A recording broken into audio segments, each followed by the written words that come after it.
Hello everybody.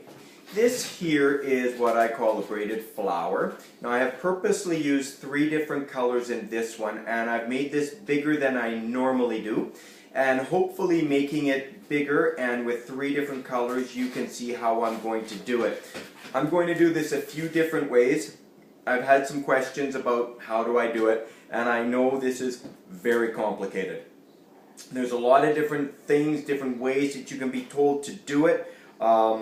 I will go through some of the methods that I have been told, and I'll admit some of the methods didn't work for me, but maybe they will work for you. Okay, I'm just going to kind of hide a bit of balloon there. So this particular one uses 3 260s. Normally, like 3 up here and then your stem. Normally I like to do it with 2 260s. I'm going to use a white one right here. Okay, I'm going to blow it up, of course. Now what I'm going to do is let some air out of it, and then I can grab the end and tie them together. Now I'm going to divide this into 3 equal parts. So I'm going to give it a bit of a stretch like that, and then I am going to fold it over.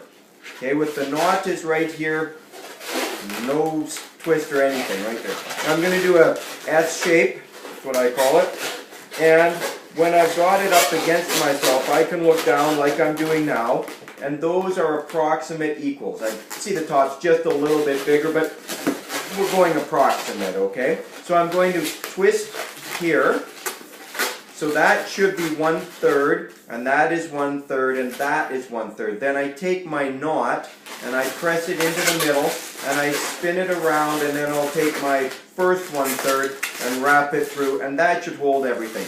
Now I can kind of see this one is a little bit bigger, but it's close enough. I mean, it's not significantly bigger, but a little bit.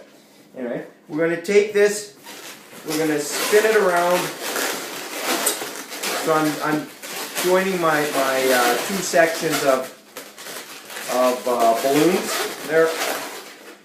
Now I've got a slightly inflated, just pretend this is green, okay? We'll say this is the end of our flower. Use this, make the stem any way you like.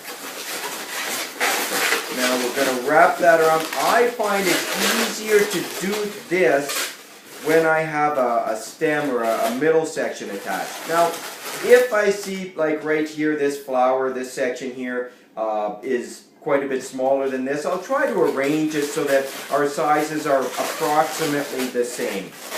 Normally, I'll admit, I don't do too much of that, but if you're having a big problem with huge different sizes, then do it like that. Okay? Now, I'm going to stop right now, and I did this section right here because one of the people on YouTube asked me how do I get my sections the same size. That's how I get them the same size. Now I'm hoping now we will go to this side and then it'll be easier to follow. I hope so. It might not be. Okay? So I'm definitely going to use 3 different colors. So I'm going to grab, let's see, I have a yellow. We blow it up all the way and we tie it. Okay? Then we're going to turn that into a figure 8. Then I'm going to grab a pink one. If you want to pause and get some of the equivalent balloons or the exact same, then you can do that. I'm using a pink, or I guess this is really a rose, and then I'm going to use a purple violet. Hopefully all of those colors you can see what I'm doing. So I'm going to blow up the rose. There. All the way, let a little air out, tie it. Twist it in the middle, there's our figure 8. I'll tie these 2 together right now. Then I will grab my purple violet. Once again, blow up all the way, tying it, and once again, pushing them all together. Looping them any way that will hold them together. Now for the purposes of this, I'm going to go definite opposite direction as to where we are. So the yellow right across from the yellow, the pink from the pink, and the purple from the purple. I'm then going to grab what would eventually become the stem of my flower. Like I said, I don't shape this flower until I've got the stem on. Just for me, it's easier. let's see, where am I? Good. Okay, so once again, pink, pink, yellow, yellow, purple, purple. I'm going to stand up and do this a little differently. Hopefully you can see where my hands are going. I'm going to try to describe it. And if you have purple, yellow, and pink, then hopefully it'll follow along. Okay, so here we are. I'm going to reach through the yellow one, and I'm going to grab the purple. Then I'm going to reach through the purple one and grab the pink one. Then I'm going to reach through the pink one and grab the yellow one. Then continuing on this, reaching through the yellow, grabbing the purple. Reach through the purple and grab the pink. So we're pulling the tops through the bottoms. And then we're going to grab the yellow, we're going to go through the pink, grab the yellow, and pull that through. And we have to go through a few times to make this tight enough, or sometimes you can see it kind of coming apart. It's the very last one that really makes it, that's where a lot of people get mixed up. Anyway, we're going to reach through the yellow and grab the purple. And if we want to do this like just a few times, but then what I would do is I would pull my pink, and pull my yellow, and pull my purple, okay? So that is more or less the braided flower.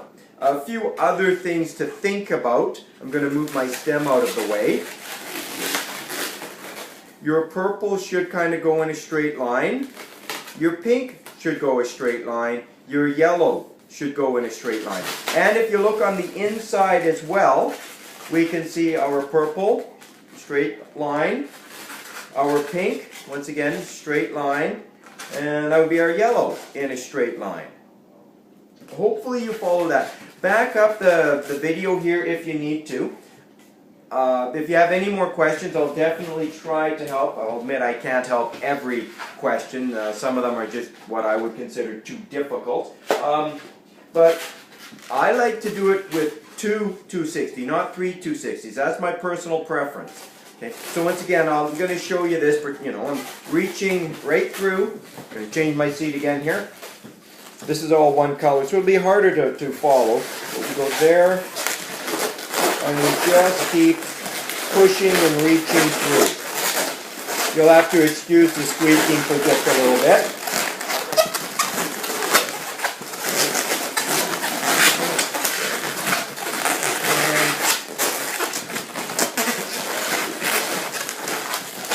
Okay. There we are. Now, if you can do this, then that is the perfect dress for any princess. If you put on a fancy dress right there. This would be her upper body and attached to standard head, I guess you'd say, shoulders and all of that. Anyway, I like this flower just because I find myself, I don't like so much space in my flowers, but whichever you like, that's what you do. Hopefully this helped you. Okay? Have a wonderful day.